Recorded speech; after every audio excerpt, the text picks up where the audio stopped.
June కాలంని clear చేస్తుంటే ఈరోజు ఈ వాటర్ మొత్తం దాదాపు కిలోమీటర్ వరకు ఈ వాటరు ఈ విధంగా మనకి రోడ్డు మీద ఫ్లో అయ్యి అన్ని షాపుల్లోకి అండర్ గ్రౌండ్లోకి అట్లా పోయే పరిస్థితి ఉండదు.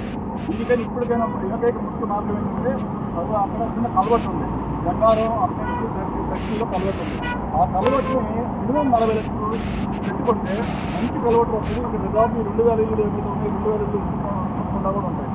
దీనికోసం ప్రభుత్వ పెద్దలు కానీ ఎవరైనా సరే మంత్రి గారు చూసుకుంటారు, నారాయణ గారు దీని మీద స్పెషల్ ఫోకస్ పెట్టి కమిషనర్ గారికి కానీ చైర్మన్ గారికి కానీ ముందు చెప్తున్నా ఈ బడ్జెట్ దాదాపు 13 కోట్ల రూపాయల బడ్జెట్ పెట్టింది మున్సిపాలిటీలో.